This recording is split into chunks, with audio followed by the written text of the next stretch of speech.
त्याचा मोबाईल घेऊन टाका. मोबाईल जप्त करा. व्हिडिओ करायला नाही ना. अरे युट्यूबचा यूट्यूब पे टाकायचं बंद कशाला चलो ना ऐसे क्या चेक करते हैं. चेक कर रहा हूँ. अंदर चेक नहीं कर. मोबाईल आहे. तुम्ही काय करला चेक. हे व्हिडिओ बना यूट्यूब पे डालना. अरे बंद खाली दिसायला सगळे माणसाचे.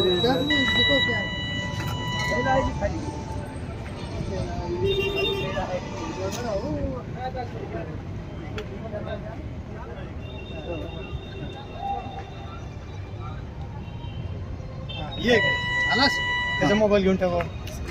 मोबाईल जप्त करा. व्हिडिओ करायला नाही ना.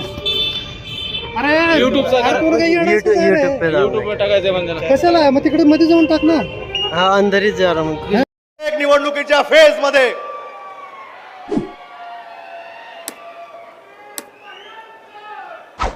सर्वांनी मोठ्या टाळ्याच्या गजरामध्ये आपल्या नेत्या प्रियंका गांधी या व्यासपीठावर येत आहेत. सर्वांनी जोरात त्यांचं स्वागत करावं. टाळ्या थांबल्या नाही पाहिजेत. उदगीरची ताकद, उदगीरचा जल्लोष, लातूरचा जल्लोष हा प्रियंकाजी गांधी यांचा स्वागत करण्यासाठी आपल्या नेत्या मैं उदगीर शहर में लातूर की ओर से प्रियंका जी गांधी आपका लाख लाख स्वागत करता हूं. जो जनता आप में इंदिरा जी की छवि देखती है, सोनिया जी की छवि देखती है, राजीव जी का विचार देखती है, ये जनता आपकी स्वागत करने के लिए उत्सुक है. मैं फिर से तहे दिल से आपका स्वागत करता हूं.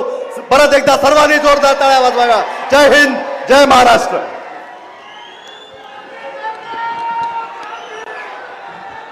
एकच गांधी.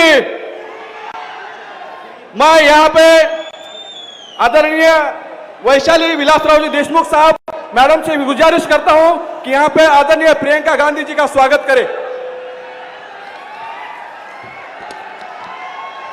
प्रियंका गांधी आगे बढ़ो. प्रियंका गांधी आगे बढ़ो. प्रियंका गांधी आगे बढ़ो. लातूर लोकसभा निवडणुकीच्या प्रचारासाठी आपल्या लाडक्या नेत्या आदरणीय प्रियंका गांधीजी उदगीर येथे आज आलेल्या आहेत. आपण सगळ्यांनी टाळ्याच्या गजरात प्रियंका गांधी यांचं स्वागत या ठिकाणी करावं.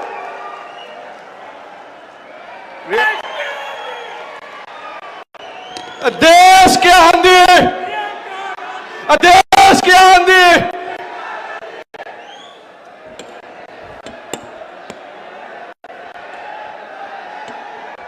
बहुत देर से इंतजार कर रहे हैं. मेरी बहनें सब बैठी हैं काफी समय से. गर्मी भी बहुत है. आप सबको बहुत बहुत धन्यवाद. मैं बहुत आभारी हूं कि आप यहाँ इतने समय से मेरा इंतजार कर रहे हैं. श्री अमित देशमुख जी, श्रीमती विलासराव देशमुख जी, श्री शिवाजी राव कारगे जी, श्री धीरज देशमुख जी, श्री विनायक पाटिल जी, श्री त्रिंबक भीसे जी, श्री बसवराज पाटिल जी, मंच पर उपस्थित सभी नेतागण, सभी कांग्रेस पार्टी के पदाधिकारी, सभी कार्यकर्तागण, सबको इस सभा में मेरा बहुत बहुत स्वागत. राम राम लातूरकर. आई तुलजा भवानी जी की. ये महान संतों की धरती है. संत श्रेष्ठ उदागर जी बाबा, श्री धोडू तांत्या महाराज जी, ये ख्वाजा बादशाह दरगाह जी की धरती भी है और डॉक्टर शिवलिंग शिवाचार्य जी की धरती भी है. इस धरती को मेरा नमन. देखिए, आपकी इस धरती ने, महाराष्ट्र ने सामाजिक न्याय का प्रतीक बनकर पूरे देश को दिखाया.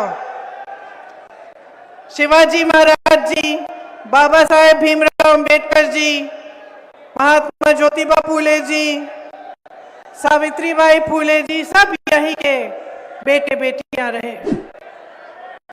आज यहाँ खड़े होते हुए, आपसे बातचीत करते हुए मुझे बहुत गर्व महसूस होता है कि मैं आपके बीच आई हूँ।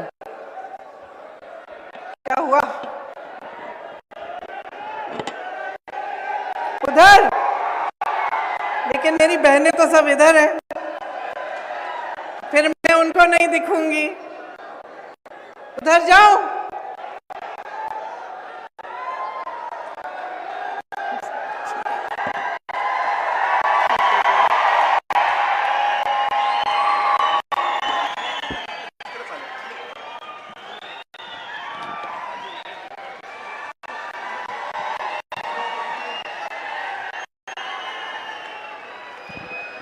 आपकी धरती ने दो मुख्यमंत्री दिए। स्वतंत्रता आंदोलन में आप सब ने, आपके पूर्वजों ने भाग लिया। यहाँ पे कांग्रेस ने बहुत विकास करवाया। आप सब जानते हैं कि जो जो बड़ी फैक्ट्रियां बनी, जो जो यहाँ पे बना, उस सब का आधार कांग्रेस ने ही एक समय में डाला। लेकिन आज आपके सामने मैं चुनाव के मौके पे आई हूँ और आपको कुछ गंभीर बातें आपसे करना चाहती हूँ। मैं चाहती हूँ कि आप गहराई से समझिए कि आज आप कहाँ खड़े हैं और हमारा देश कहाँ खड़ा है। आज देश में सबसे ज़्यादा बेरोजगारी है। 45 सालों में इतनी बेरोजगारी नहीं रही जितनी आज है। 70 करोड़ लोग नौजवान बेरोजगार हैं और इस बीच केंद्र में 30 लाख पद खाली पड़े हैं जो पिछले 10 सालों से नरेंद्र मोदी जी की सरकार ने भरे नहीं हैं। आप अपने जीवन में बहुत सारी समस्याओं का सामना कर रहे हैं। आपके जीवन में तरक्की नहीं आई। पिछले 10 सालों में मुश्किलें बढ़ी हैं, समस्याएं बढ़ी हैं। सिर्फ बेरोजगारी नहीं, महंगाई हद से ज़्यादा बढ़ गई है। मेरी बहनें वहाँ बैठी हैं, दिख रही हूँ मैं। देखिए, सारा समाज का बोझ आप उठाती हो। आज आप यहाँ बैठी हो, घर जाओगी, खाना पकाना पड़ेगा, बच्चों की देखभाल करनी पड़ेगी। सुबह उठ के अगर आपकी नौकरी है, आप नौकरी करने जाएंगी। खेती है तो खेती में भी आप मदद करेंगी। और जब जब समाज में संकट आता है, परिवार में संकट आता है, तो सबसे पहले आप त्याग करती हैं। अगर पैसे कम होते हैं घर में, तो जो आपका बचा होता है उससे आप कुछ ना कुछ खरीद लेती हैं बच्चों के लिए। अगर कोई बीमार पड़ता है और इलाज करना पड़ता है, तो अगर आपके पास कुछ आपने बचा के रखा है, आप उसको देती हैं।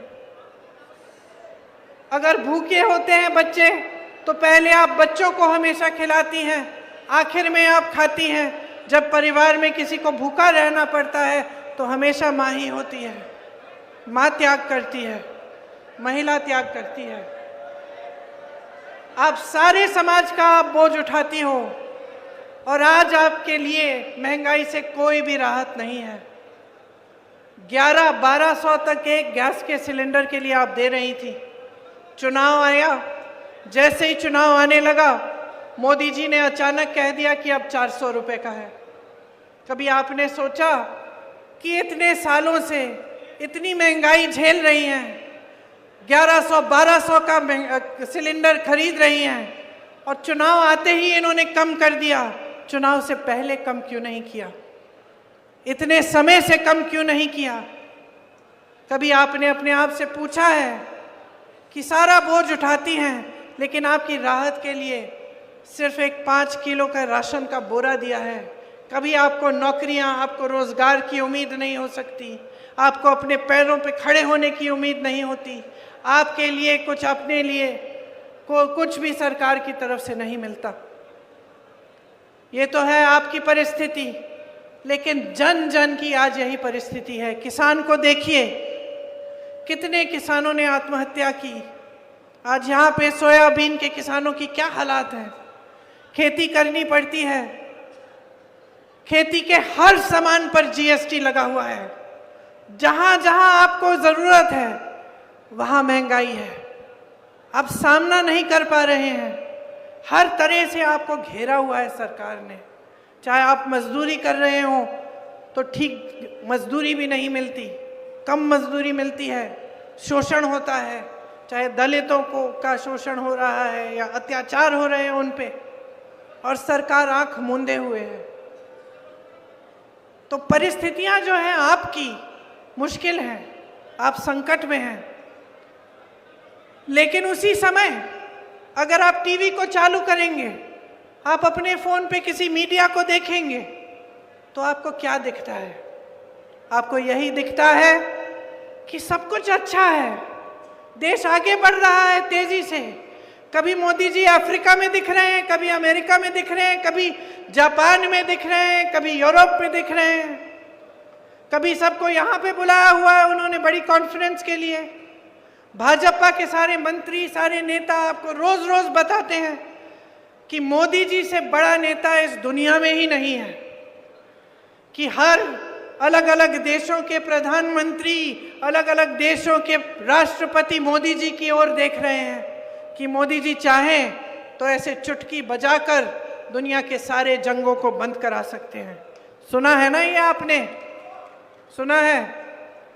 तो मैं आपसे पूछना चाहती हूं, ये हमारे प्रधानमंत्री, देश का सबसे बड़ा पद इनका, दुनिया भर की सत्ता इनकी, इनके सारे मंत्री सुबह से शाम तक कहते हैं कि कितने महान हैं, चुटकी भर में जंग बंद कर देंगे, चुटकी भर में ये कर देंगे, वो कर देंगे। 10 साल से इनका राज रहा है, क्या बंद किया है आपके लिए? सोचा है आपने क्या बंद किया है इन्होंने? रोजगार बंद किए हैं, रोजगार बनाए नहीं है, घटाए हैं इन्होंने। सोचा है कि आपके लिए क्या किया है? चुटकी बजा के क्या किया है आपके लिए? रोजगार पैदा किए? नहीं। महंगाई को कम किया?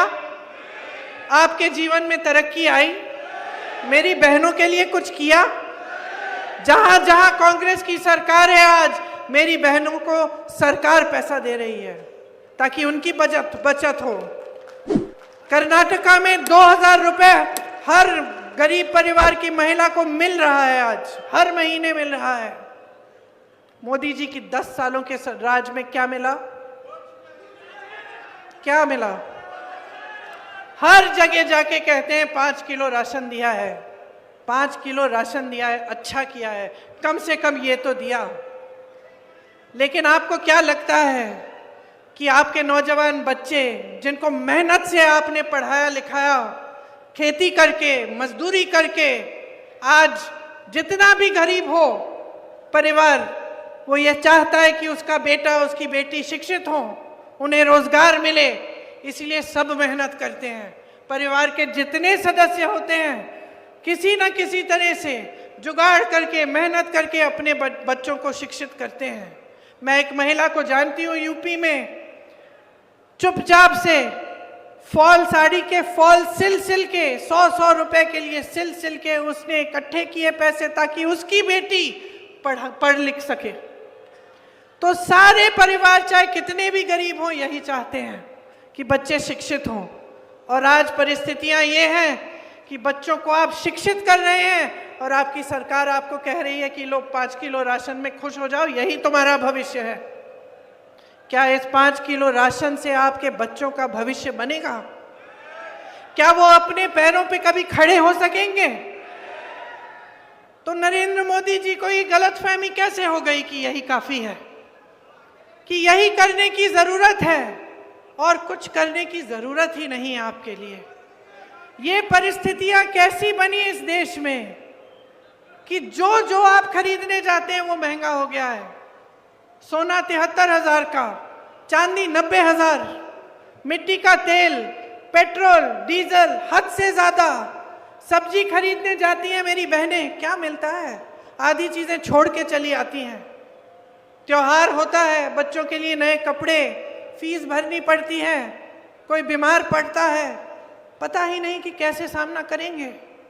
ये तोहफा दिया है आपको 10 सालों में मोदी जी की इस महान सरकार ने, और आप चुप हैं। आप कह रहे हैं कि काफी है। बताइए बताइए, काफी है? काफी नहीं है। क्या चाहते हैं आप अपनी सरकार से? क्या चाहते हैं? रोजगार चाहते हैं? जोर से बोलिए, रोजगार चाहते हैं? महंगाई को कम करना चाहते हैं? महिलाओं के लिए स्कीम्स चाहते हैं? किसानों के लिए राहत चाहते हैं?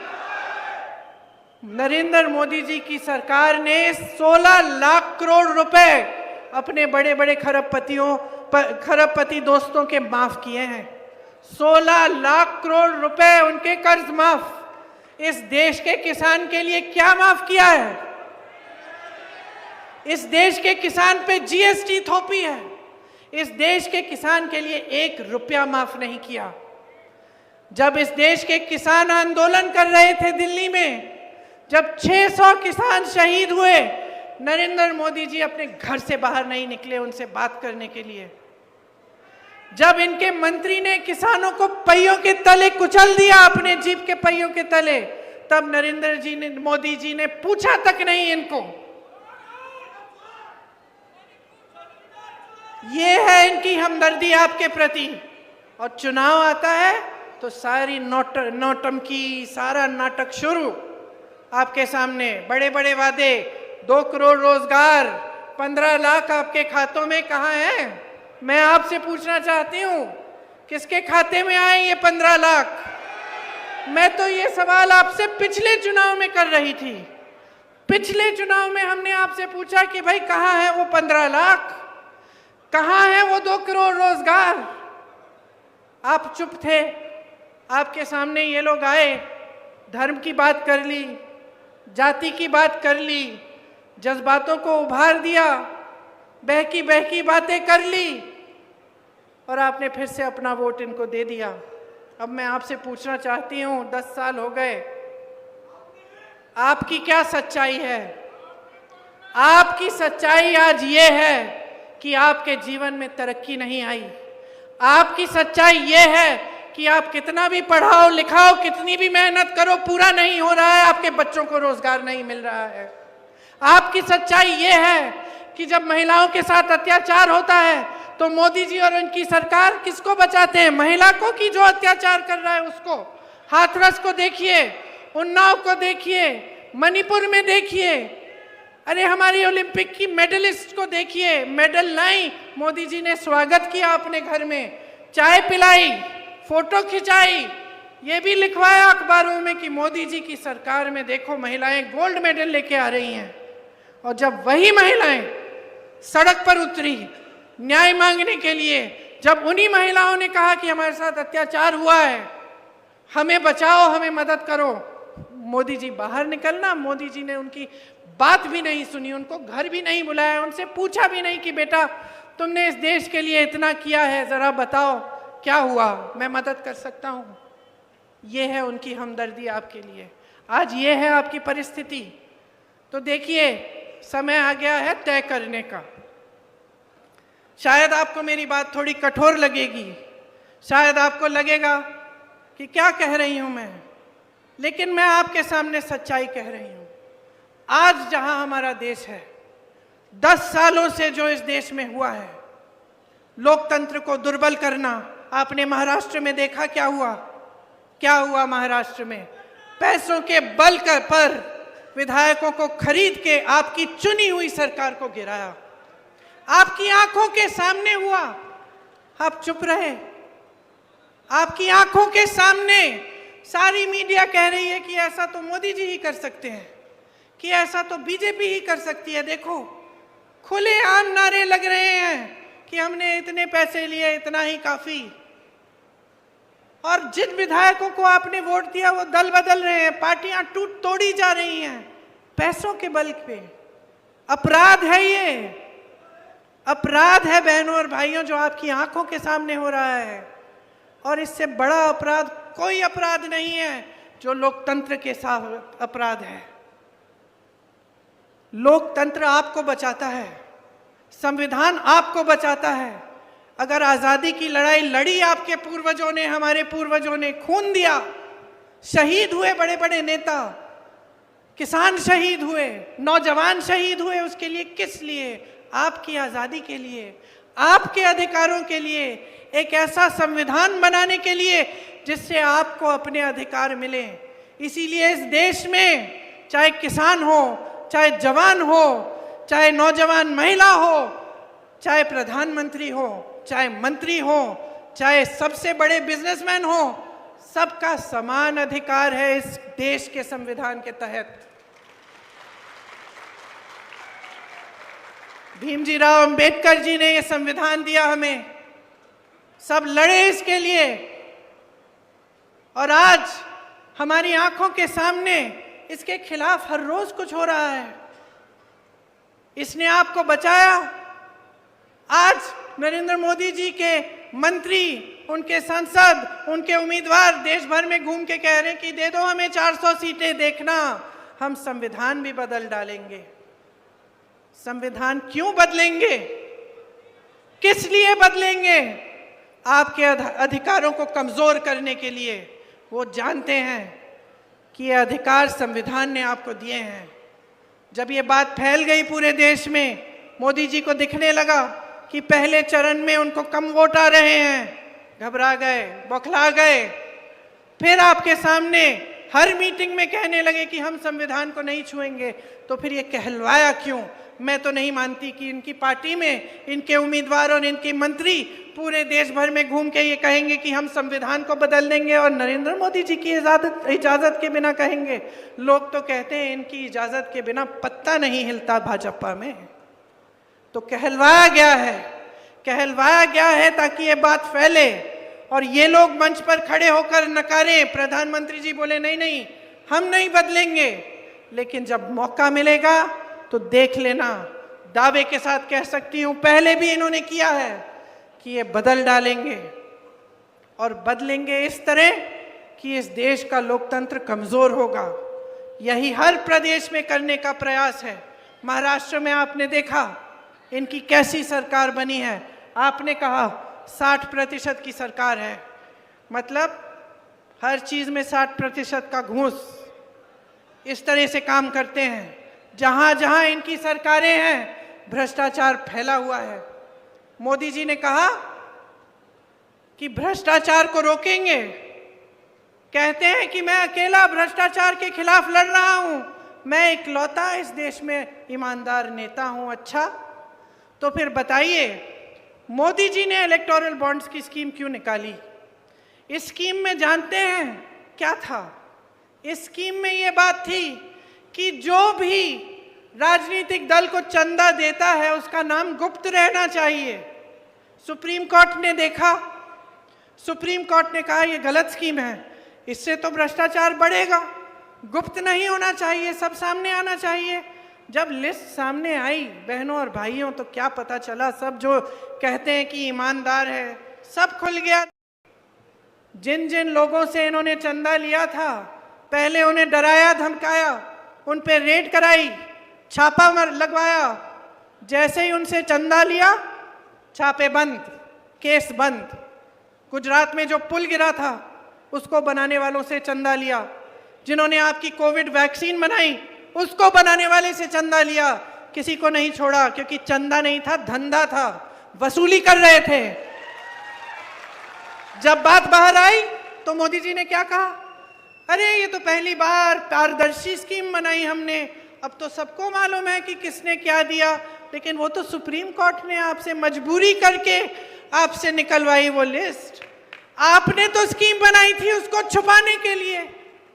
तो जनता को बेवकूफ समझ रखा है, ये समझ रखा है कि जनता कुछ नहीं देख रही है। आप स्कीम बना रहे हो छुपाने के लिए। सुप्रीम कोर्ट कह रहा है निकालो, निकलती है तो कहते हो कि आप ही ने पारदर्शी स्कीम बनाई है।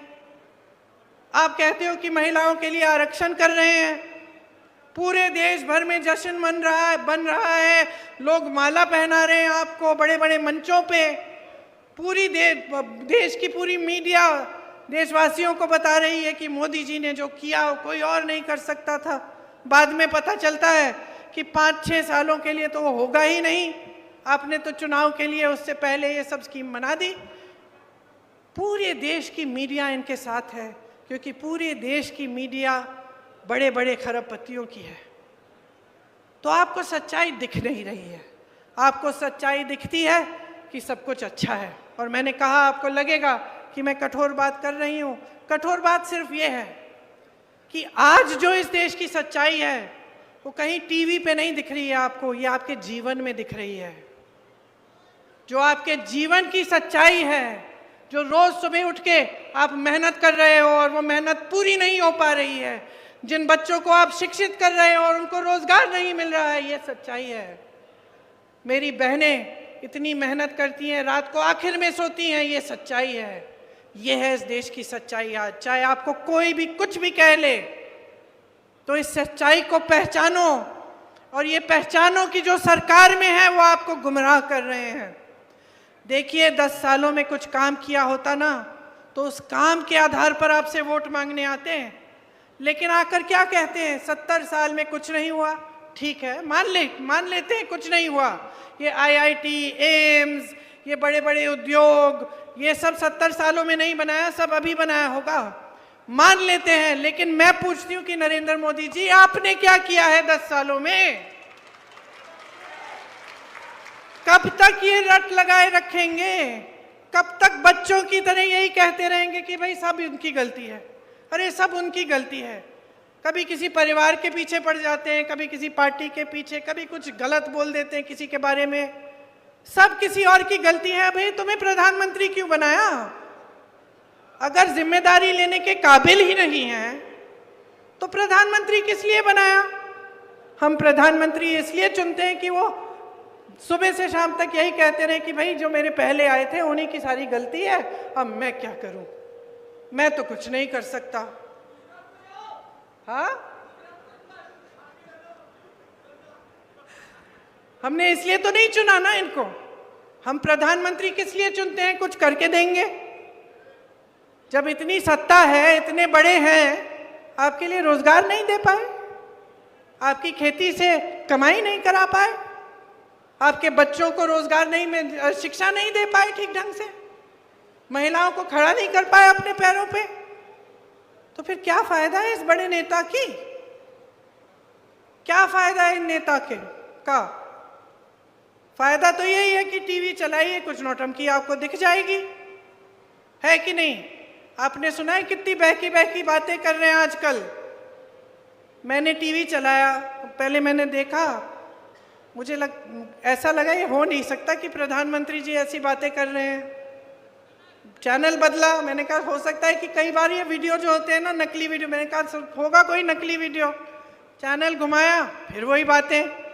मन में ये बात आई कि जैसे शादी में आप जाते हैं ना, वो अंकल जी बैठते हैं शादी में, देखा है एक अंकल जी हमेशा हर परिवार में होते हैं जो कोने में बैठ के गप्पे मारते हैं और सबको ज्ञान देते हैं, है ना? है कि नहीं? आपके परिवार में है? आप जानते हैं कौन है। हर परिवार में होते हैं ऐसे अंकल जी, बैठते हैं और सुबह शाम, मतलब जैसे ही शादी वादी का सब हो रहा है समारोह, सब लोग हैं वहाँ बैठ के सबको ज्ञान दे रहे हैं। जो बोर हो रहा है वहाँ जाके सुन रहा है कि देखिए सुने आज अंकल जी क्या कह रहे हैं, है ना?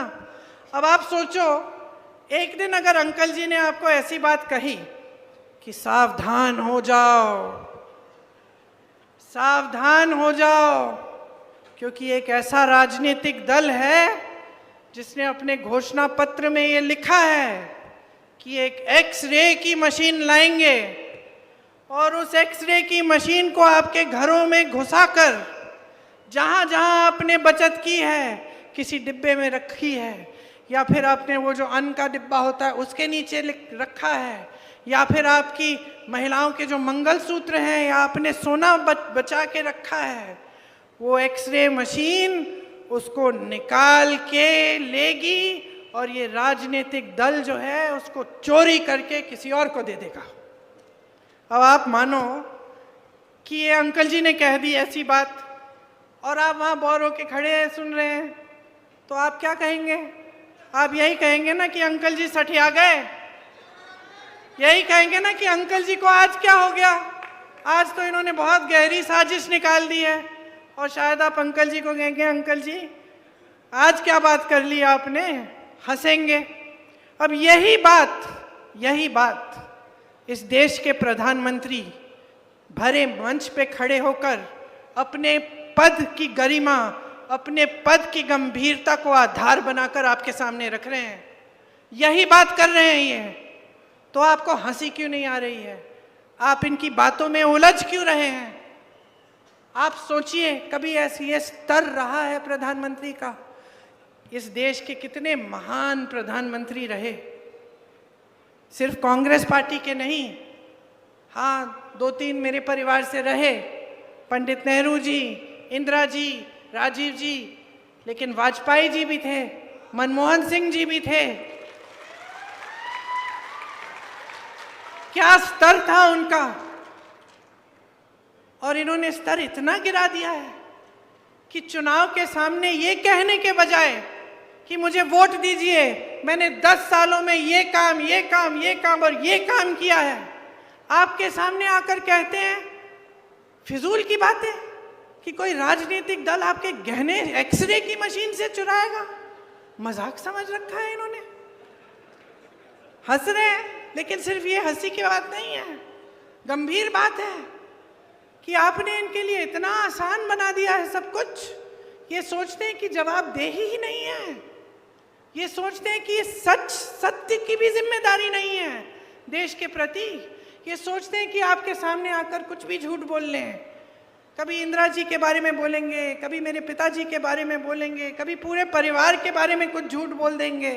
वो तो अलग बात है, ठीक है, बोलने दीजिए, हम उनके खिलाफ हैं, हम उनके बारे में उनकी सच्चाई आपके सामने लाते हैं, हम उनसे लड़ते हैं, हम आपके लिए लड़ते हैं, तो हमारे बारे में बोलेंगे, बोलने दीजिए। लेकिन ऐसे झूठ देश के बारे में, देश के विकास के बारे में, आपके बारे में, तो आप कैसे मान रहे हैं? तो जो कठोर बात मैं कहना चाह रही हूं वो ये है कि 10 साल आपने ऐसे निकाल दिए हैं। अगर फिर से आपका वोट इनके पक्ष में जाएगा तो तैयार हो जाओ, 5 साल और भुगतोगे। 5 साल और ऐसी सरकार आएगी जो आपके लिए कुछ नहीं करेगी, जिसके नेता समझते हैं कि आपसे ऊपर हैं, जिसके नेता के दिलों में आप सर्वोपरि नहीं हैं। और ये इस देश, इस लोकतंत्र की परंपरा रही है कि जनता सर्वोपरि होती है।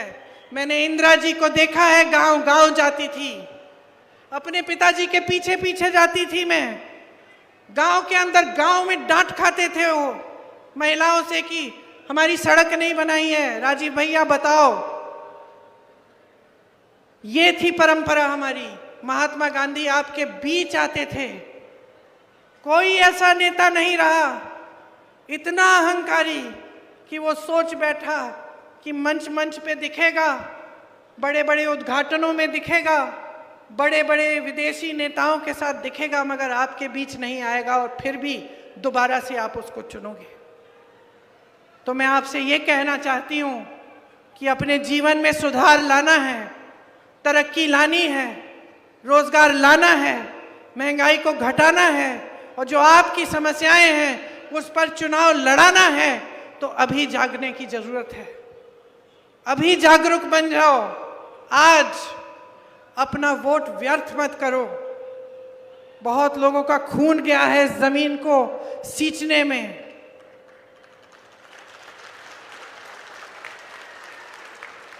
इस देश को आपने बनाया है। आप जब खेती में मेहनत करते हो तो सिर्फ अपने परिवार को नहीं खिलाते हो, पूरे देश को खिलाते हो।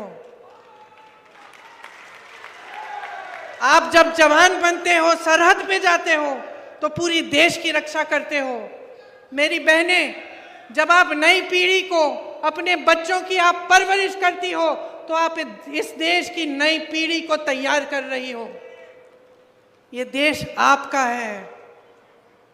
ये वोट हल्के में मत लो। इस वोट को गंभीरता से समझो कि आज आपका देश कहाँ है, किस मोड़ पर आ गया है, कि अगर आप जागोगे नहीं, इस देश को आज बचाने का काम नहीं करोगे, तो पता नहीं कहाँ पहुंच जाएगा। जो आपको दिखाया जा रहा है टीवी पे, इश्तिहारों में, सच नहीं है। सच्चाई आप जी रहे हो, इस सच्चाई को पहचानो। कांग्रेस पार्टी गारंटी लाई है।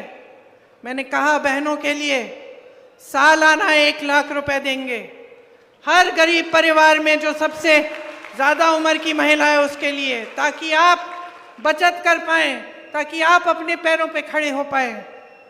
किसानों के लिए जितनी भी चीज़ों पे आप खेती के लिए इस्तेमाल करते हो, जिन पर जीएसटी है, वो सब जीएसटी से मुक्त करेंगे।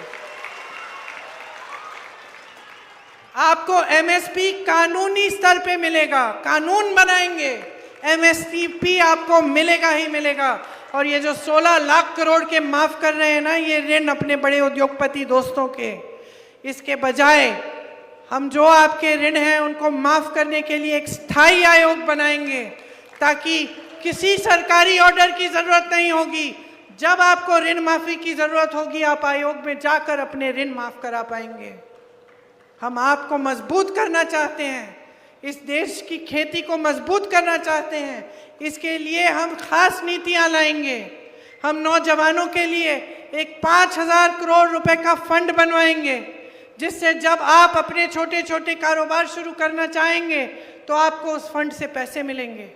जो स्नातक पास बच्चे हैं, जो शिक्षित हैं, लेकिन रोजगार नहीं मिल रहा है, हम कह रहे हैं कि आपको जैसे ही आप पास होंगे, आपको हम एक अप्रेंटिसशिप प्रोग्राम में लगवाएंगे, ताकि 1 साल में आपके कम से कम 1 लाख रुपए बन जाए। हम कह रहे हैं कि मोदी जी की सरकार में 30 लाख सरकारी पद खाली हैं, हम उनको भरेंगे। हम किस आधार पर कह रहे हैं ये?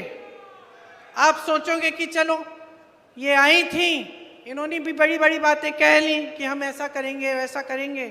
वो तो मोदी जी भी कह गए थे 5 साल पहले, 10 साल पहले, फिर कुछ नहीं हुआ। पता है आपको कैसे मालूम होना चाहिए कि मेरी बातें हल्की नहीं हैं। कर्नाटका में देखिए, पास में है ना कर्नाटका, जितनी गारंटी हमने दी, चुनाव से पहले जो गारंटी दी, सरकार बनने पर वो गारंटी पूरी हो रही है। छत्तीसगढ़ में हमने वही किया, किसानों के कर्ज माफ किए। हिमाचल प्रदेश में हमारी सरकार है, हर रोज गारंटियों को पूरा करने का काम हो रहा है।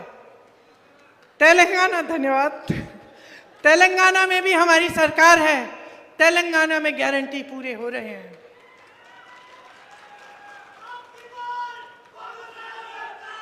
अब की बार आपकी सरकार, अब की बार आपकी सरकार, अब की बार जनता की सरकार। बहुत हो गया है, बहुत हो गया है, बहुत सह लिया आपने। और मैं आपको बता देती हूं कि मोदी जी और उनके सारे मंत्री समझ रहे हैं कि जनता का मूड बदल गया है, कि इनकी नाटक नौटंकी अब नहीं चलेगी, अब सच्चाई चलेगी। अब जनता सत्य चाहती है, जनता अपनी पुरानी धार्मिक परंपरा वापस चाहती है। जब हर नेता जनता के सामने झुके और हर नेता समझे कि जनता के प्रति उसकी एक बहुत बड़ी जिम्मेदारी है, और सबसे बड़ी जिम्मेदारी यह है कि जनता के सामने सच बोले, जनता को झूठे वादे न करे और जनता के लिए सत्य के पथ पे चले। यही सबसे बड़ी जिम्मेदारी है। देखिए, नेता का धर्म सेवा होता है। ये परंपरा आपने डाली नेताओं में, अब आप पीछे हट रहे हैं। अब आपने ये सिलसिला जारी कर दिया इस देश में कि नेता सोचता है धर्म की बात करेगा, काम करने की जरूरत नहीं है। मैं एक महिला के घर में गई थी, यूपी में, फिरोजाबाद में। कुछ नहीं था, सड़क नहीं थी, बिजली नहीं थी, पानी नहीं था। मैंने उस महिला से पूछा, इस चुनाव में वोट किसको दोगी? उसने कहा, दीदी वोट तो हम, ऐसे करा मुझसे कि कहना नहीं चाह रही थी। फिर मैंने पूछा, जब बता दो। कहती है, वोट तो हम धर्म और जाति के आधार पर डालेंगे दीदी। मैंने कहा, अच्छा, कितने चुनाव के लिए करोगी ये? कहा, पिछली चुनाव में भी किया और इस चुनाव में भी। तो मैंने उससे पूछा, तुम्हें मिला क्या है? तुम्हारा नेता तो बड़ा हो गया, नेता तो गया वहां संसद में चला गया, मंत्री भी बन जाएगा, उसके बच्चे शिक्षित हो जाएंगे, पैसे बन जाएंगे, अमेरिका भी भेज देगा पढ़ाई के लिए, फूलेगा फलेगा, अच्छी सी गाड़ी लेगा, घूमेगा। तुम्हें क्या मिला? जवाब नहीं दे पाई। मैंने कहा तुमने सोचा है कि ये जो वोट है तुम्हारा, ये उसके लिए नहीं है, उसको बड़ा बनाने के लिए नहीं है, उसको सत्ता देने के लिए नहीं है, ये यहाँ पे जो तुम्हारी टूटी नहीं है ना, इसको लगवाने का वोट है, ये तुम्हारी सड़क बनवाने का वोट है, ये तुम्हारे बच्चों के लिए स्कूल बनवाने का वोट है, ये तुम्हारे घर में पानी लाने का वोट है, ये तुम्हें रोजगार दिलवाने का वोट है। तो समझी। उसने मुझे कहा दीदी अगली बार कभी नहीं खोने दूंगी। तो समझ लो ये तुम्हारा वोट है, किसी नेता के पक्ष में नहीं, मेरे पक्ष में भी नहीं, किसी राजनीतिक दल के पक्ष में नहीं, अपने पक्ष में डालो, अपने घर के लिए, अपने परिवार के लिए, अपने गांव के लिए, अपने शहर के लिए, अपने प्रदेश के लिए और अपने इस देश के लिए, जिसकी मिट्टी ने तुम्हें जीवन दिया है। क्योंकि नेता का स्वभाव होता है, सत्ता मिलने पे अहंकार हो जाता है, नेता का स्वभाव होता है, सत्ता मिलने पे बदल जाता है। और यही आप अपने आंखों के सामने नरेंद्र मोदी जी के साथ देख रहे हैं। इतना अहंकार हो गया है कि आपकी परवाह ही नहीं है, इतना अहंकार हो गया है कि सलाहकार भी सही चीज नहीं बता पा रहे हैं, सलाहकार भी झूठी बातें बनाने लगे हैं, सलाहकार भी ये नहीं बता सकते कि देश की जनता पिस रही है महंगाई से, कि रो रही है देश की जनता, डर रहे हैं, कांप रहे हैं सब। बहुत हो गया है, इनको सबक सिखाइए, बदलिए सरकार को, अपने लिए सरकार लाइए, अपने पैरों पे खड़े होने के लिए, अपने भविष्य को मजबूत बनाने के लिए। यही मेरा आग्रह है आपसे कि जब आप चुनाव के समय अपना वोट डालने जाएंगे तो 2 मिनट के लिए आंखें मूंद के सोचो, किस लिए जा रहा है ये वोट, किस लिए जा रहा है ये वोट, किस आधार पे दे रहे हो, और जज्बातों को एक तरफ कर दो, अपने जीवन, अपनी सच्चाई और अपने भविष्य के लिए डालो ये वोट। और जब मैं दावे के साथ कह सकती हूं कि जब आप ये सोचोगे और अपने भविष्य के लिए वोट डालोगे तो आपका वोट सिर्फ कांग्रेस पार्टी को जा सकता है।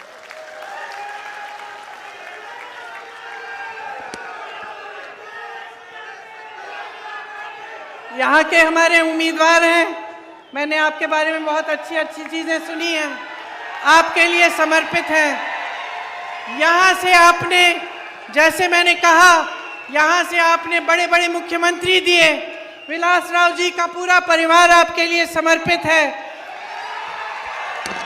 हम आपके लिए समर्पित हैं।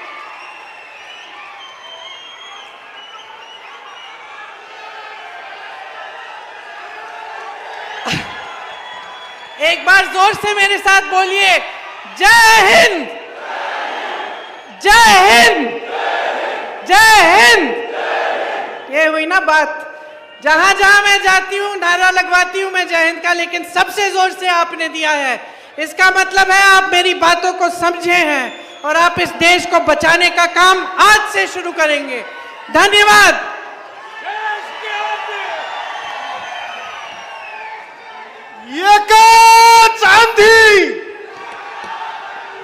मी आभार प्रदर्शन व्यक्त करण्यासाठी मी उषा कांबळे ताई यांना अशी विनंती करतो की त्यांनी आभार प्रदर्शन करावं। हमारे इस लोकसभा के चुनाव के मौके पर आई हमारी देश की नेता, देश की आंधी प्रियंका जी गांधी यहाँ पर उपस्थित रही। ये राह भले हो लंबी, ये राह भले दूभर हो, आभार मानती हूँ, आप सभी को विनती करती हूँ कि इस राह पे चलते चलते हमको गाते जाना है।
Hey!